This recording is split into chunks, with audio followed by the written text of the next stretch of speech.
النهارده معانا فنانه مصممه اشغال يدويه، حبت الفن، قررت ان هي تاخد والدتها قدوه ليها، ابتدت تشوفها هي بتعمل ايه، ولكن انا بحب الفن ولكن انا عايزه اتخصص في حاجه مختلفه، فقررت ان هي تشارك كل واحده يوم فرحها. هتشاركها ازاي؟ هتشاركها بالحاجات الجميله اللي دايما بنحلم ان احنا نحطها في شعرنا يوم فرحنا، وتاج العروسه ومصممه التيجان انتصار العهداوي. اهلا بيكي معايا يا حبيبتي. اهلا بحضرتك.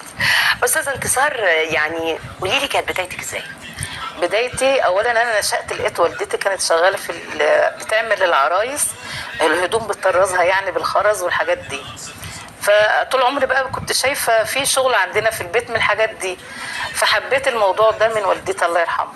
بدات ان انا بعد ما اتجوزت بقى وكملت رسالتي مع اولادي وكله اتخرج، بدات ان انا بقى عايزه امارس الهوايه اللي انا خلاص انت حبيتيها بقى من الصغر بقى خلاص. فبدات ان انا اعمل اعاده تدوير لكل الحاجات عندي في البيت، بدات بقى اجمع الحاجات اللي عند العيله كلهم، عند القرايب اللي هتترمي اللي كذا اللي كذا، واقوم انا بقى عامله اعاده تدوير بشكل جمالي. بس جميل. وبدات اطورها بقى يعني من اعاده تدوير لغايه اكسسوارات لغايه اكسسوارات عرايس. يعني عملتي التدوير الاول وبعد كده ابتدت ان هي تعمل بقى اكسسوارات بسيطه، حلقان، خواتم. انا شايفاكي كمان انت شغاله بالواير، كنت في ايديكي لابسه اسوره، لو الكاميرا تجيب عليها اسوره، وعامله خاتم بالواير وبالاحجار الكريمه. يعني دي بتبقى بدايات الواحد بيتعلم بيها. وبرضو فرجينا على حاجه جميله كده. ده برضو للعروسه ممكن على الراس، انتوا عارفين لما بنلبس الطرح كده صح؟ او تلبسه عادي. مين اكتر حد شجعك؟ طبعا ولادي وزوجي. طبعا دول يعني كانوا موافقين فعلا ان انت؟ لا هو زوجي طول عمره ما اعترضش، لان كمان كان بيشجعني وكان دايما يجيب لي الماتيريال اللي انا بحتاجه. او يدينا انا اجيب. وبنتي برضو ولاء بقت على طول تشجعني وتجيب لي ماتيريال وحاجات كده، ومرات ابني برضو دينا بقت تسوق لي بقى، واحمد ابني بقى يشتري لي خامات. يعني يا حبايبي يعني كلهم بيساعدوا. شارك. طيب بصي، انا يمكن شايفه حاجات جميله جدا، وساعات كده كنت وانا ماشيه بتفرج على المحلات كنت قاعده افكر انتوا ازاي بتجيلكوا الفكره؟ يعني هل انت بترسميها الاول؟ يعني انا هدي امثله، يعني تاج اهو زي ده، هل انت دلوقتي بترسميه ولا بتقعدي تشتغليه؟ ساعات برسم، ساعات ببقى شايفاه مثلا في فيلم، شايفاه على جوجل بتعجبني فكرته بحاول اقلده. ساعات العروسه نفسها بتجيب لي يعني بتجيب لي شكل تقول لي اعمل لي زيه، سواء كانت خطوبه او زفاف. بتقول لك وانت بتاخدي الصوره وتقعدي بقى تفصلي. بحاول ان انا اطلع على قدر امكاني بنفس الشكل بالظبط. طيب انا يمكن انا ملاحظه ان انت عامله تنوع كمان، يعني هي مش تيجان بس، في بعض العرايس اللي بتحب زي مشاط، انتوا عارفين بنحط المشط كده ده يعني مع الفساتين، ليه بقى في الخطوبه والحاجات دي برضو الماتيريال سهل انك تلاقيها، يعني حاجه زي كده موجوده في العتب بسهوله ان انت تجيبي الحاجات دي وانت اللي بتشتغليها بقى ولا بتعمليها ازاي؟ يعني حاجه زي كده إن انا ملاقياكي حاطه احجار ولزقه وحاجات، قولي لي بتعمليها ازاي؟ ده بيجي مشط كده فاضي، بتشتريهم جمله فاضي صح كده؟ بجيب انا بقى السلك الواير لوحده، زي كده مثلا بجيب بالكيلو، كيلو ب 400 جنيه. حلو قوي. بجيب بقى وبلفه على حاجات زي كده علشان يبقى سهل ان انا استخدمه يعني. بعد كده بقى بالعده في منه على فكره يا جماعه المطلي ده، وفي منه المطلي ده نحاس مطلي فضي بالظبط، على اساس اللي عايزه تاج ابيض او في حد عايز تاج اصفر فهم بيجيبوه يعملوه صح كده؟ صح. انا عامله برضو حاجات هنا بنحاس اصفر اهي زي في بقى هي برضو، ودي برضو وعندك برضو اهي. يعني وريها لهم برضو في الكاميرا كده نشوفها اهي. دي بالنحاس اصفر مطلي. ده مطلي ده ولا نحاس ده؟ لا نحاس مش مطلي. وبنوته اللي بتطلب بتقول لك انا عايزه مطلي او عايزه نحاس عادي. عمتها فبيطلبوا بقى البنات الحاجات اللي زي دي الصغننه دي، او هدبسات من اللي هي الصغيره دي، او اطواق. والله هي بتبقى شكلها حلو. قولي لي طب بقى تعالي نبتدي كده. انت قررتي النهارده، انا جيت طلبت منك مشط زي ده وقلت لك عايزه الالوان، قولي لي بقى بتعملي ايه؟ والسلك بتاعي، بروح اجيب بقى، انت لو عايزه لون ازرق احمر اخضر بتقولي لي، بروح انا جايبه بقى الالوان اللي انت عاوزاها، واقوم عامله بقى اشكل انا الفروع الورد ده واحط جنب بعض. وتبتدي بقى تستخدمي بطريقة الحاجات معينة. بقى ايه اللي انت تلزقي بيها، في حاجات طبعا في عشان- حاجات الزق بيها ماما لها زي برنامج كده لوحدها. مثلا، وفي مسدس الشمع. بس يعني الحاجات ده لاصق قوي، انا مش هستخدمه النهارده بس جايبها. ما انا عارفه ان انت قلتي لي لازم يعني قبل قوي. الحلقه قلتي لي انت عندك كذا نوع لكل حاجه، لان وفي خلي بقى بالكم أنا ما ان اللولي كمان بستخدمش- ليه نظام معين على ما فكره يا جماعه، بستخدمش خالص انواع، ما بستخدمش اي لصق خالص زي كده مثلا، كله عشان ما لبي كده. يقشرش اللولي لو حطينا له حاجات بقى اللزق دي قشر، كنت اسمع لا كده مش صح؟ ده ما بيقشرش لان والله إحنا طب بنلزق. حلو. ده اللي بيقشر بقى لو عملنا له الطله، لو كنا لو في نزلها حاجات- طلع ما ينفعش، خلوا بالكم ده انا عاملاه لضم كله، مش لازقه اي حاجه خالص. يعني هي اللي شغلاه واير بس كده لما انا ومدخلاه، خلصت لزقته من هنا بشريط ستان علشان يداري اولا السلك، وعشان ما ينتش كمان في الشعر. وما يشدش بقى الطرحه شعر كده يعني. افرضي ان انا دلوقتي بحب الحاجات دي وعايزه اتعلمها، تتعلمها، سهل ان انا اعمل الحاجات دي ولا سهل برضه جدا. صعبة؟ بصي هو ممكن كل الشغل ده ممكن تكون تكاد يعني تكون غرزته واحده، بس انت بتشكلي.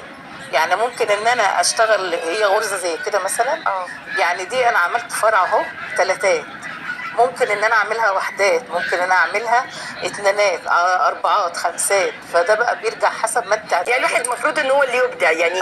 شوفوا ايه اللي يجي في دماغك، انت بتاخدي الفكره ان انت ازاي تعملي الفرع، بعد كده بقى بتشكلي انت زي ما انت عاوزه. خامات غاليه قوي معقوله، بس سهل ان انت يعني متوفره، نقدر هي نقول إن هي متوفره، ما فيش حاجه ما تلاقيهاش، كله موجود. ما دي احلى اللولي حاجة. والالماظ والكريستالات، هو اهم حاجه على ما اعتقد الكريستال دايما على فكره، هو يعني بتاع هو سيد الافراح، الموضة، خلوا هو بالكم واللولي. يعني. بصوا يعني ده كريستال احمر الصراحه شكله خرافه، أحمر على يعني الاحمر والكريستال الابيض شكله حلو، شايفين معمول ازاي؟ يعني يا بخت العروسه فعلا اللي هتلبسه تحفه ممكن جميل. كمان اللي هي المصاحبه للعروسه، مش شرط العروسه بس، اللي هم الفي اللي هم دونر دول، البنات دول اللي بتوع اخت العروسه اصحابها. لا ما في حاجات هناك كتير لاصحابات العروسه زي كده مثلا الهربيس الصغنن ده. انا شخصيا بحب الحاجات اللي فيها لولي، بيبقى يتعمل جميلة بقى أوي. كده دول المحجبات يا جماعه، بصوا المحجبه بصوا ممكن تعملوا شكله في يعني فكره حلوه جدا تتعمل، بس هو فعلا شكله شيك. انا لاقياكي كمان عامله يعني عندك هنا برضو ازرق، في حاجه زرقاء عندك وروز، عايزين بقى نتفرج كده على اللي انت عاملاه ده بقى. بصوا ده تحفه فعلا يعني، ده كريستال ازرق على كريستال ابيض على كريستال اللي هو طول الورقه.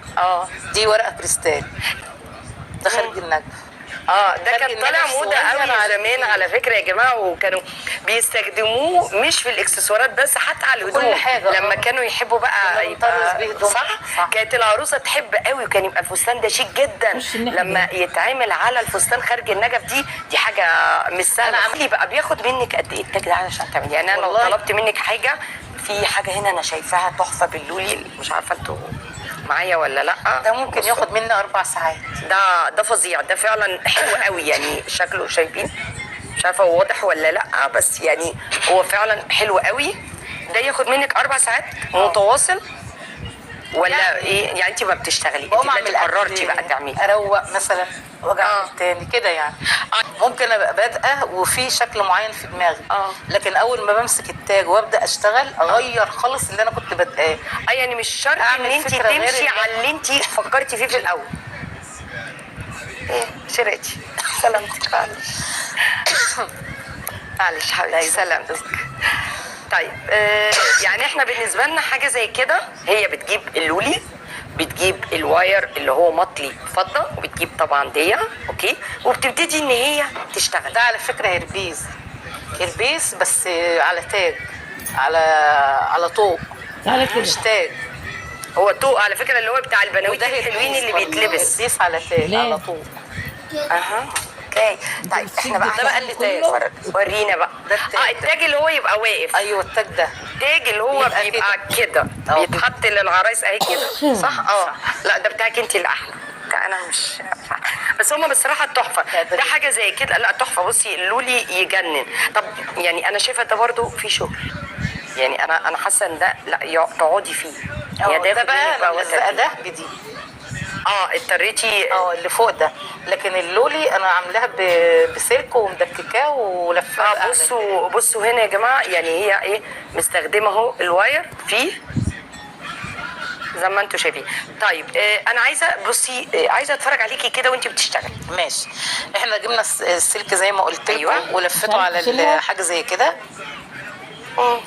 ممكن ان انا الضم الخرز واسيبه زي ما هو فيه. أوكي. واشتغل براحتي، وممكن اخد الطول اللي انا عاوزاه مثلا زي كده واقص وتقصي بالقصافه بقى الحاجات واشتغل اللي انت على الحجم اللي انت عايزاه. هي على فكره واحنا بنجهز طبعا كنا ابتدت هي حبيبتي كانت قاعده بتشتغل الحاجات دي، بس احنا قلنا لها ايه لا احنا عايزين برضو على الهوا كده نبقى بنتفرج مع بعضينا بنشاركها التجربه وهي بتشتغل بنفسها. انت دلوقتي كده بتدخلي كده انا بدكك الخرز. ممكن انا جايبه يعني كذا شكل. انت جايبه حاجات تانية مع اللولي. شايفاكي. بس حلو الاختيارات برضو جميله، يعني فيها تنوع واشكال فعلا حلوه. انا مثلا دككت شويه لولي اهو. اقوم انا سايبه كده حوالي يعني مثلا 7 سم 8 سم. اوكي. على حسب ما انا عاوزه طول الفرع. واقوم جايه بقى بالخرزه دي. أيوة. واقوم جايه كده لفه الخرزه كده. دي بدايه الفرع. اهي. هلف مثلا الطول المناسب، وبعد كده هاجي الخرزه اللي بعدها هشوف الطول اللي بعد، يعني مش هتبقى طولها بالظبط، اقصر شويه. مره على مره هنتعلم يعني. وبعدين هنلفها كده اي عدد مش فارق، وبعدين اروح لفه الاثنين 3 لفات او 4. طب السلك ده ما يتقطعش من لفه صح؟ لا. انا بقول لهم بس عشان يبقى لا ساعات برضو بيتقطع لو قرصنا عليه. قوي. بعد ما عملت الثانيه هلف برضو 3 لفات. اوكي. واقوم جايه برضو هنا كده كاننا بنعمل الفرع اهو. متنوع الشكل. واقوم لفه 3 لفات. ال3 لفات دول او ال4 ثابتين معانا، اولا علشان يدوا لنا طول بين الزهره والزهره او الخرزه والخرزه. بس حلو قوي. هي بصوا يا جماعه، هي المواضيع دي عايزه صبر، ان احنا حتى لو في الاول اتفكت مننا طلعت مش حلوه مفيش مشاكل ان انا اجرب، يعني التجربه هتطلع. اكيد انت ما طلعتيش من اول مره. اول واحد عملته هو تقريبا ده. الله اكبر عليكي. اول واحد اللي انا قلت عليه الله اكبر صعب. يعتبر. عشان كده قعدت فيه كتير قوي عشان لما ايدي خدت عليه. طب انت لما ايديكي خدت بقى يعني حاجه زي كده تاخد منك قد ايه بعد ما ايديكي بقى خدت؟ انا عملت هقول لحضرتك. انت دلوقتي الله اكبر عليكي. بصوا الفرع يا جماعه، بصوا ما خدش وقت يعني. الله اكبر وسهل. انتوا شايفينه واضح قدامكم زيه كبير اهو. ده هي مكمله يعني، ده صغير. انا مش عارف. بصوا اهو يعني اهو كده صح. انتوا عايزين يتحط كده. بصي هو ده على حسب العروسه ما تعوز، يا ورا يا قدام. انا مش عارفه وانا كده جايبه لكم صح خالص. الاتجاه واضح. انتوا عايزين فرع. طيب الفرع فين نوري له؟ بصوا الصغنن ده اهو. بصوا اهو ممكن يتحط الفرع كده لو واحده. بصوا يا جماعه يعني في واحده جانبي، في جانبي اهو. دي جانبي. بصوا ممكن لو واحده قلت ان انا هحطه بنثبته بنس اهو. بصوا شكله. بصوا يا جماعه شكله شيك. وهي بتقول لكم كمان للعرايس اللي عايزه حاجات جانبي ده يعني بصوا زي ما انا لما شعري كده اهو. بصوا ده بيتحط اهو يا جماعه للعرايس. بصوا شكله اهو واضح. يعني الحاجات دي فعلا بتبقى حلوه قوي ولاي عروسه على فكره يا جماعه. يعني حتى المحجبه على فكره بتبقى لافه طرحتها وبيبقوا زي القمر بجد. يعني حتى هي ورتني وهي لابسه الحجاب حاجه زي دي. لو واحده مش عايزه تلبس تاج يعني حاجه زي دي برضو انت لزقتيها صح؟ دي عباره عن سلسله صح؟ سلسله الماس. وبعد كده بتركبي لها انت القفل بحيث ان هي بتلزق. على فكره كل ده لازقاه والعروسه بتيجي لو هتلبسها كده، لو هتلبسها. وانا بشوف المحجبات يحطوها كده. لو المحجبات بتحط وبيبقوا زي القمر بالصراحه يعني. بتبقى حلوه قوي المحجبه وهي حطاها. طب قولي لي بقى انت دلوقتي عملتيها كده بتبتدي بقى تلضميهم كله ده بقى بيتربط صح؟ كده كده كده بصوا اهو ده دول على فكره كمان ينفع قوي للبنوته اللي بتتخطب يا جماعه. اللي يكون بصوا، خطيبها مش عارفه انتوا ايه. اقصر منها وهي طويله والله هي تلبس ده. اللي مش لكن لو عايزه العكس تاج تلبس تاج بقى. ده لو البنت اطول والراجل قصير ممكن تلبس التاج. طب لو الواحده هي اللي قصيره وانا عايزه ابقى طوله تلبس تاج بقى. والله حاجه بقى عاليه بقى. تجيب حاجه زي اللي حضرتك عاملاها كده. بصوا ده يا جماعه، ده حلو جدا للناس اللي بتحب فعلا اللولي. بصوا اللولي بيدي نور كده. يعني اللولي رقيه على فكره يعني. وفي الماس برضو على خفيف يعني. يعني هو فعلا حلو، وده فعلا للبنوته اللي هي تعتبر قصيره فعايزه ما تلبسش كعب، فبتعلي نفسها شويه. واحنا رجالتنا المصريين برضو طوال، خلوا بالك. ده قولي لي، انا حاسه ان هو مختلف عن الكل ده بقى شويه. للخطوبه. ده للخطوبه مش لجواز. ولو جواز فيه برضه العرايس، في عرايس بقى بتحب الجرأة كده، بتحط الوان في الفرح بس بتاعها. جواز البس احمر دي صعب. عادي، ده بيلبسوا اسمر يا راجل صعب قوي. دي عادي. وفي ورد اهو. لا هو حلو على فكره جدا، انا عاجبني. بس هي الفكره ان احنا دايما العروسه عندنا لازم ابيض خالص. في كتير ابيض اهو. تختار. بصوا يعني هي هو ده ينفع خطوبه اكتر يعني. يعني بيبقى حلو بقى وفستان، بس بلاش كله يبقى احمرات، بس ده ما فيهوش احمر كتير. فممكن يتلبس معاه فستان احمر يبقى واو بالصراحه، يبقى حلو جدا. انا طبعا اشتغلت الفرع تمام. هقوم جايه الاثنين اهم، اقوم جايه كده. بقوم الف السلك على بعض كده. هي جمعتهم، خلوا بالكم على بعض عشان يبقوا ماسكين وتقدر تكمل شغلها. كله هيبقى بالطريقه دي. ده يبقى عامله انا بقى دول احطهم هنا في النص. وعلى فكره دي ليها شكل جمالي، كل واحد على حسب ذوقه يعني. هي ماشيه بمزاجها. حاجات زي دي خرجي طاقتك في حاجات زي كده. انا معتقد ان هي بتبقى مسليه وفي نفس الوقت بتخرج الطاقه بتاعتك. وعندي احفاد صغيرين ادم وبودي صغيرين يعني 3 سنين و4 سنين. ده دول عسل يقفوا جنبي. انا عامله ترابيزه كده وركن كده للشغل. فلو خرزه وقعت يلموا لي الحاجات من على الارض. وهيبقى عندهم الهوايه. انتوا يعني بتنموا الفن جوه. ولا بنتي برضو عندهم الرسم والهوايه دي يحبوها. انا بحب الحاجات دي جدا. وبيجمعوا لي لما بيروح النادي، يجمعوا لي كل الحاجات اللي بيستخدموها هناك. ان انا حاجات الشاي اللي هي العلب، الكوبايات. لان انت ممكن تعملوا منهم حاجات كتير قوي يعني. منهم حاجات حلوه قوي.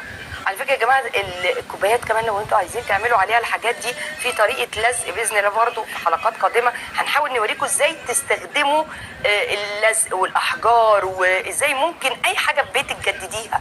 حتى لو عندك لكل عروسه مش عايزه تكلف نفسها، حتى لو انا شايفه ان الحاجه غاليه. الحاجات دي بيأجروها من عند الكوافيرات وبيشتروها غاليه جدا. لا وحتى لو انا بعملها فسهل. حتى لو عروسه هتشتري عقود، يعني عقد الماظ على عقد. اختاري اللون اللي انت عايزاه تعمله واعمليه لنفسك. هتحضر فرح تختار عقد وتشتري عقد وتعمله. وخلصت المناسبه دي لاي حد تاني، يبقى انت استفدتي. او تشيله في دولابها برضه تلبسه تاني في اي مناسبه تانيه. بس والله بتبقى الحاجات دي حلوه لما تحسي ان انت عملتيها بايديكي ومش مكلفه. انت نفسك هتبقي مبسوطه. انت بايديكي شايفين الموضوع سهل ازاي، ان هي اعملي الشكل اللي انت عايزاه وسهل، واحساس جميل جدا لما بتعمليه بجد. تعالي بقى نتفرج عليه كده ونوريه لهم عشان بقى في سلوك كده. هنبقى دي سهله، دي القصافه او احنا كده. هاتي بقى كده خلاص نوريه لهم عشان احنا وقتنا. الله، بصوا يا جماعه الشكل.